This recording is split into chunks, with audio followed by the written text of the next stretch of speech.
지금 둘째 마당 7장 진행하고 있습니다. 이번에는 우리 리사이클러 뷰를 이용해서 리스트 모양 만드는 작업을 같이 해보도록 하겠습니다. 리스트라고 하면 우리가 전화번호 같은 거 생각하면 쉽고요. 각각의 아이템, 즉 한 명 한 명의 전화번호 내용을 아이템이라고 부를 수가 있습니다. 그리고 여러 개의 아이템들이 보여진다라고 볼 수 있고요. 각각의 아이템은 화면의 모양을 공유합니다. 다시 말하면 화면 레이아웃을 하나 만들어 놓으면 그 화면 레이아웃 똑같은 모양으로 계속 보여지게 되겠죠. 그래서 각각의 아이템이라고는 하지만 데이터만 다르고 화면 모양은 같다라고 생각을 하면 됩니다. 그래서 리사이클러 뷰라고 하는 걸 이용해서 리스트 모양을 만들 수가 있다라고 보면 될 것 같고요. 직접 만들면서 이 코드에 좀 더 익숙해지면 나중에 우리가 리사이클러 뷰를 이용해서 리스트 모양을 만들 때는 약간씩 수정만 하면 리스트 모양을 만들 수가 있습니다. 처음에는 이 코드를 이해하기가 조금 쉽지 않을 수도 있고 이해하기가 어려울 수 있지만 조금 더 지나다 보면 이해하는 게 좀 더 쉬워질 겁니다. 그래서 부분 수정하면서 사용을 하시면 된다라고 하는 거고요. 기존에 자바를 사용을 해봤던 분들은 리사이클러 뷰에 이미 익숙하신 분들이 있을 겁니다. 그 경우에는 코틀린 코드로는 이렇게 바뀔 수가 있구나라고 하는 거 생각하시면 되고요. 코드의 양이 기존에 자바를 사용했을 때보다는 훨씬 많이 줄어듭니다. 그래서 좀 더 간략하게 표현할 수 있구나라고 하는 생각을 하시면 될 것 같습니다. 자, 새로운 프로젝트 한번 만들어 보겠습니다. 자, Create New Project라고 하는 거 클릭을 하고요. 그 다음에 자, 첫 번째 화면에서는 Next 누르고 여기다가 My Recycler View 라고 입력을 해보겠습니다. 패키지 이름에서는 my자를 삭제를 하고요. 그리고 Finish 버튼을 누릅니다. Finish 버튼을 누르면 새로운 프로젝트 창이 열리겠죠. 새로운 프로젝트 창이 열리면 우리 화면 레이아웃을 일반적으로 보통 많이 만들게 되지만 뭐 순서는 그렇게 중요하진 않아요. 그죠? 그래서 순서하고 상관없이 우리가 필요한 소스나 또는 화면 레이아웃을 이렇게 만들어 가게 됩니다. 먼저 하나의 아이템을 표시하기 위한 화면 레이아웃 파일을 하나 만들어 봅니다. 우리가 part1.xml이라고 하는 파일 만들었었죠. 그 파일을 이전 프로젝트 폴더에서 복사하셔도 됩니다. 예를 들면 자, 파일 탐색기를 열어서 우리 만들었던 그 폴더가 있겠죠. 폴더 안에 보면 My Custom Layout이라고 해서 우리 이전에 만들었던 게 있습니다. 그 안에 가보면 app 밑에 src 밑에 메인 밑에 res 밑에 레이아웃 밑에 가보면 part1.xml이라고 하는 파일이 있죠. 이 파일을 복사를 해서 Ctrl C 눌렀습니다. 그 다음에 여기 프로젝트의 왼쪽 창에서 res 밑에 레이아웃이 있죠. 이 레이아웃 선택하고 Ctrl V 누르면 자 이렇게 복사할까요? 자 복사해서 붙여넣기 할까요? 라고 하는 자 대화 상자 질문이 뜨게 됩니다. 자 OK를 누르면 되는데 이름을 우리가 그 각각의 아이템에 대한 이름을 person이라고 한번 붙여볼 거예요. 그러면 person이라고 하는 걸로 한번 만들어 볼 수 있습니다. 그 person.xml 이렇게 할 수도 있고 이거를 person item.xml 이렇게 해도 상관없습니다.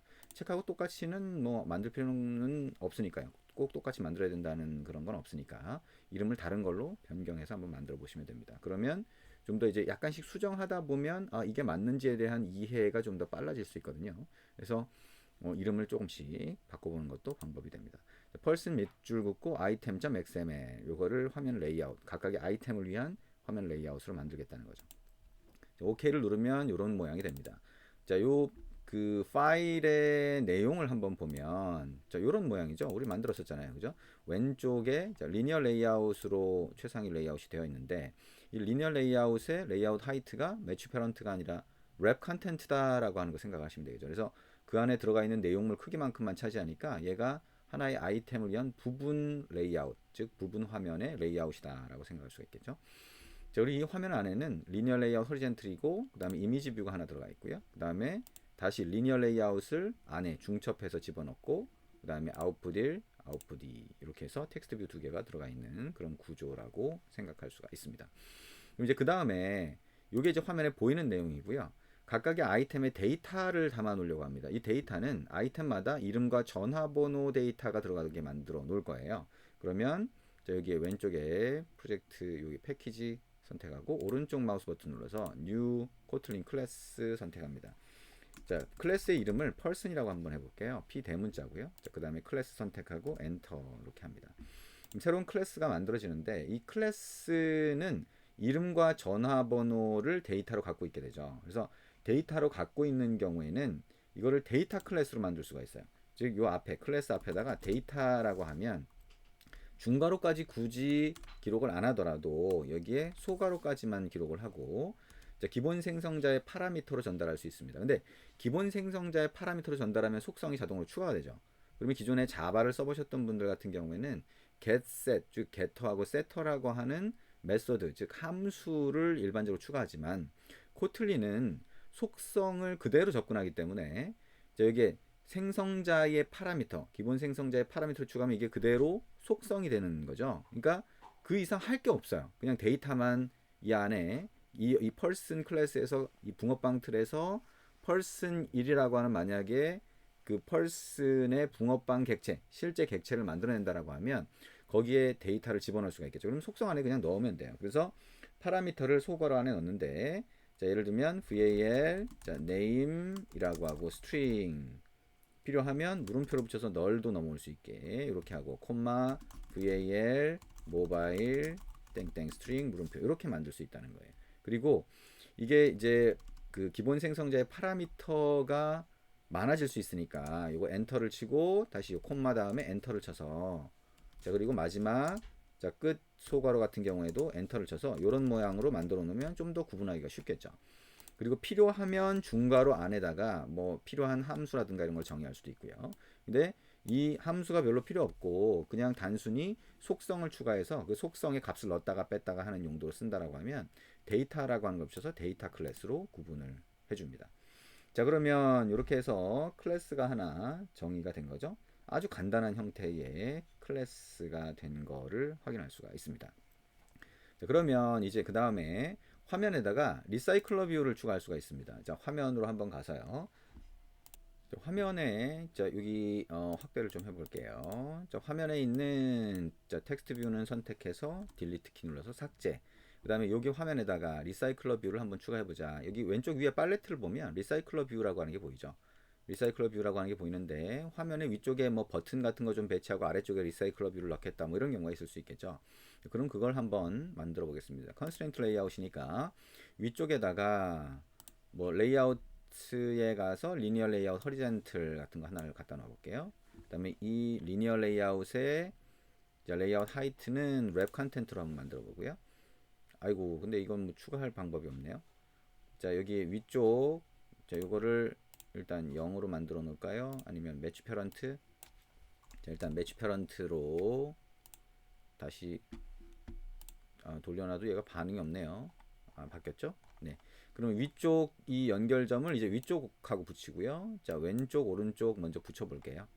자 왼쪽하고 오른쪽 연결점을 다 붙인 다음에 자 아까 다시 레이아웃 하이트의 랩 컨텐트 이렇게 만들어 주고요. 그 다음에 여기에 버튼을 추가해 보죠. 버튼을 일단 하나만 먼저 추가를 해봅니다. 그럼 버튼이 이렇게 들어갔을 거고요. 이 버튼의 아래쪽에다가 리사이클러 뷰를 추가를 해봅니다. 그러니까 리니어 레이아웃 말고 컨스트레인트 레이아웃 쪽에 추가하면 되겠죠. 이런 모양이 되고요. 위쪽의 연결점은 이 레이아웃 리니어 레이아웃의 아래쪽 연결점하고 연결을 하고요. 그 다음에 왼쪽, 오른쪽, 그 다음에 아래쪽 연결점을 이렇게 연결해서 연결선을 만들어 줍니다. 그리고 자, 이 리사이클러 뷰의 레이아웃 위드스와 하이트 속성 값을 전부 0dp로 만들어주면 연결선만을 이용해서 위치를 잡아주겠죠. 그러면 이런 모양이 만들어지게 됩니다. 버튼이 들어있는 리니어 레이아웃의 아래쪽을 리사이클러 뷰가 차지를 하고 있는 거죠. 근데 여기 보면 이 레이아웃처럼 리사이클러 뷰가 아이디가 안 붙어 있어요. 그러니까 아이디가 안 붙어 있으니까 아이디를 할당을 한번 해줍니다. 이 아이디 쪽으로 가서 리사이클러 뷰를 선택을 하고 가야 되겠죠. 자, 이렇게 가서 아이디를 리사이클러 뷰 이렇게 한번 해봅니다. R은 소문자고요. 자, 아이디는 보통 소문자를 쓰니까 R은 소문자고 V는 대문자를 사용을 하고 있습니다. 자, 엔터를 쳐서 자, 이게 아이디를 이렇게 변경을 해줬습니다. 컴포넌트 트리에서도 우리가 확인을 할 수가 있죠. 자, 근데 이게 껍데기라고 그랬어요. 그러니까 리사이클러 뷰라고 하는 거는 껍데기 역할만 하고 실제로 데이터를 관리하거나 각각의 아이템이 보이는 모양은 자, 어댑터라고 하는 게 관리를 합니다. 그럼 어댑터라고 하는 거를 클래스로 한번 만들어 보도록 합니다. 자, 여기 왼쪽에 프로젝트 창에서 패키지 여기 가서 오른쪽 마우스 버튼 눌러서 New Kotlin 클래스라고 하고요. 자, person 어댑터라고 하고 클래스 그다음에 엔터를 치면 어댑터 클래스가 만들어집니다. 자, 이제 어댑터라고 하는 요 클래스의 코드를 입력해 가면서 이 리사이클러 뷰를 위한 코드를 입력해 보도록 하겠습니다.